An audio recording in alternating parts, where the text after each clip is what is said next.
Salut les amis, on se retrouve donc pour 100% Joubi numéro 9. Alors ils sont là, ils sont en forme après cette belle victoire. Je veux parler du Joubi et du Piaf, ça va les amis? Good evening le peuple, ça va pas mal. Ça c'était le lundi, c'est pourri, mais aujourd'hui moins que d'habitude. Bonsoir tout le monde. Écoute, je vais commencer par dire que je peux pas dire mieux. Il Ouais, peut... c'est l'histoire de ta vie ça.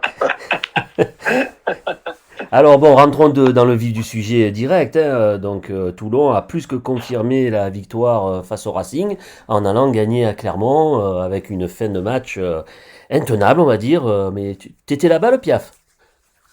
Exactement. D'ailleurs, j'y ai laissé deux trois cordes vocales. Mais j'étais à Clermont. Ouais. Alors ben racontez-moi un peu ce T'aurais match bien les fait d'y gars. rester. T'aurais bien fait d'y rester. Et là-bas, comme ils ont les oreilles au milieu du front, tu ressembles même pas à quelque chose, tu vois.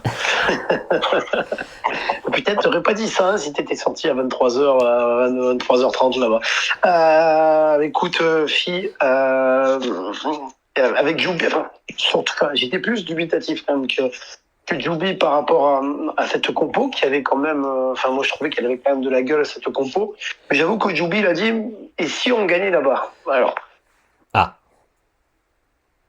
il n'est pas faux. Pas si c'est sur le même calibre, c'est-à-dire le même état d'esprit, le même esprit d'équipe, la même envie, on va dire le respect des fondamentaux comme ça a pu être le cas face au Racing. Je t'ai dit, pourquoi pas? J'ai dit, par contre, si c'est le RCT de Perpignan, on peut en prendre 40. Avec cette composition d'équipe, on avait décidé de relancer un peu nos minots. Jules Coulon, Greg Le Corvec. On avait fait revenir de blessure également le petit Daumont. Dès la première minute, on a senti un rugby club toulonnais concerné et réellement concerné par l'événement, parce que même si on prend cet essai de PC Luyato en début de match, il est dû, on va dire, ouais, peut-être des mauvais placements, mais bon, après, quand on connaît la qualité de PC Luyato, on peut se poser éventuellement d'autres questions également, mais Toulon a entamé le match comme il le fallait. Ils auraient pu scorer d'entrée le match. Ça n'a pas été le cas. Mais ensuite, Toulon s'est jamais affolé, en fait. On est toujours revenu dans le camp de Clermont. On s'est forcé à jouer chez eux avec un excellent Lolesio dans le jeu au pied.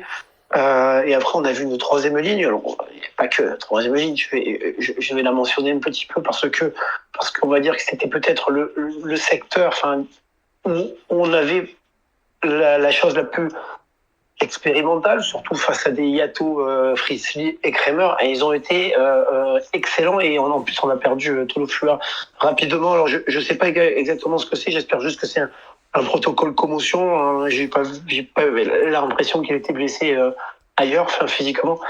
Mais Toulon, voilà, c'est jamais affolé. On s'est senti fort à un moment donné, puisqu'on est parti en touche, et c'est là où Jules Coulon marque le premier essai de Toulon. Alors après, Clermont est revenu jouer chez nous, et ils ont un petit peu, je trouve, marqué trop facilement des essais quand ils sont venus chez nous. Mais pareil, Toulon s'est jamais affolé. On est revenu en deuxième mi-temps, on a fait le dos rond pendant 5-10 minutes. Il y avait eu cet essai de Bézi qui a été justement refusé à la vidéo. Mais pas d'affolement. Ils sont restés temps faible. On a été bon sur ce temps faible-là. Et puis après, il y a eu l'entrée de Baptiste Serein qui a un peu dynamisé, même si je trouve que White a fait un excellent match dans la maîtrise. Après, quand ça déroule, on marque cet essai de Jules Coulon. Alors, il y est-il ou il n'y est pas? En tout cas, l'arbitre l'accorde, donc on va dire qu'il y est, parce que même si l'arbitre, on va dire, a pas toujours raison, il a toujours le dernier mot. Et pour une fois, ça tombe sur nous, donc tant mieux. Et puis après, voilà, quoi. Après, clairement, on remet l'accélérateur. On sent qu'on est dans le dur, on perd les collisions. Mais ils ont fait bloc. Au niveau du moral. Pourtant, on se retrouve à 14. On se retrouve à 14 à 10 minutes de la fin. Mais non, on revient chez eux. On leur fait mal devant. On prend les mêlées sur les pénalités. On joue à la main. On les oblige également à faire des fautes, à se retrouver à 14. Et puis, il y a cet essai de Wanicolo qui nous fait passer devant. Et derrière, il reste une minute. Et pendant 5 minutes, on est pilonné sur notre ligne. On fait pas de faute. Et au bout du 34e temps de jeu, Clermont fait enfin tomber le ballon On serait cru un peu à la fin de match entre l'Irlande et la Nouvelle-Zélande, tu sais, où les Irlandais ont le ballon pendant 5 minutes et que finalement les Néo-Zélandais s'en sortent. Eh ben là c'est le même cas, mais bravo à ce Rugby Club Toulonnais qui se met bien au niveau du top 14 avec cette victoire clairement. Et c'est jamais anodin quand même d'aller marquer 30 points au Michelin. Donc voilà, bravo. Et je souligne surtout cet esprit d'équipe, cet esprit de solidarité avec lequel ils ont fait preuve durant 85 minutes. Bon, le Joub, il n'y a plus rien à dire, non? Voilà. Non, mais enfin, c'est pas question qu'il y a à dire ou pas à dire. Il va falloir qu'on se remette un peu d'accord sur le truc, quoi. Est-ce que c'est raconter le match que tout le monde a vu ou est-ce que c'est donner une analyse de la situation? Parce que là, quand même, les gars qui ont regardé le match hier soir, ils n'ont qu'une envie, c'est de couper et de rentrer à la piole. Hein. Alors, heureusement que je suis là, quand même. Parce que l'histoire. J'ai perdu. Ouais, il me semble quand même que tu es allé à Michelin et que tu n'as pas carburé qu'à la Volvic. Mais sur moi, ce qui me plaît, si je dois résumer tout ça, c'est l'enthousiasme. L'enthousiasme tant offensif avec des animations. Moi, ça me plaît beaucoup quand je vois une première passe quasi systématique à plat et derrière, on va chercher beaucoup de profondeur avec un soutien axial. C'est vrai, Joubi, mais je voulais te laisser le dire, ça. Oui, non, mais toi, tu voulais simplement t'arrêter au détail de machin, truc qu'il a marqué, il était hors jeu. Je comprends. C'est la différence entre un consultant et un analyste. Tu vois voilà. C'est pour ça qu'ils mettent les deux à Canal. Il y a des Thomas Lombard et après il y a les truffes à côté, quoi. Et donc sur ce plan, il veut faire rire Ghislaine. Il veut faire rire Ghislaine.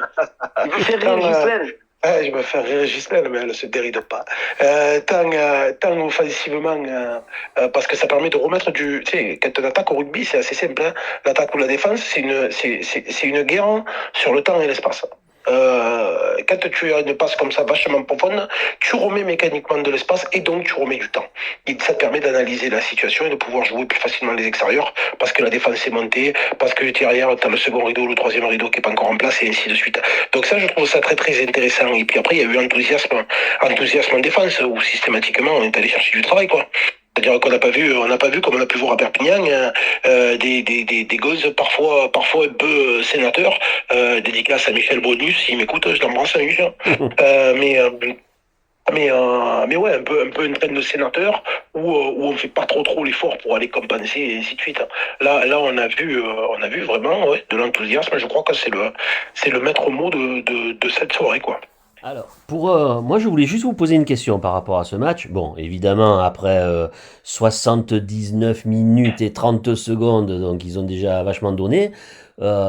Pourquoi on rend ce ballon au pied? Est-ce qu'on n'aurait pas pu le garder, ce ballon? Et finalement, ça nous amène à 6 minutes de folie où on a craint de se prendre un essai et de perdre le match. Ah, c'est la question. Vous la voyez, cette action?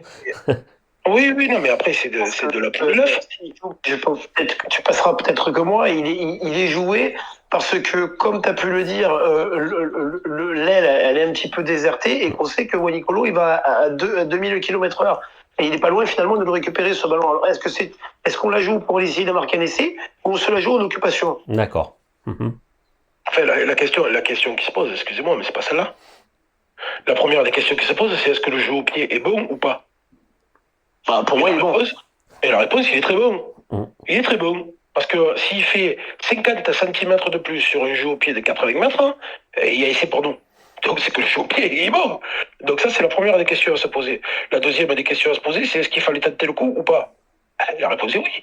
Parce qu'à un moment donné, si tu fais quoi alors? Tu gardes le ballon chez toi? Puis à un moment donné, tu fais une moindre faute, tu te retrouves en situation délicate. Donc moi, ça me dérange pas parce que en plus de ça, ils ont 80 mètres à remonter. Alors il se trouve qu'ils ont bien remonté le ballon et ainsi de suite. Mais pour moi, la question qui se pose, c'est est-ce que à ce moment-là, dans cette situation-là, la bonne option, c'est de mettre du pied dans cette diagonale-là? La réponse est oui. Pareil. Je t'ai dit qu'on allait se rejoindre sur ce point-là. Bon, ben c'est déjà pas mal. Du coup, je suis en train de me demander si j'ai pas dit une connerie.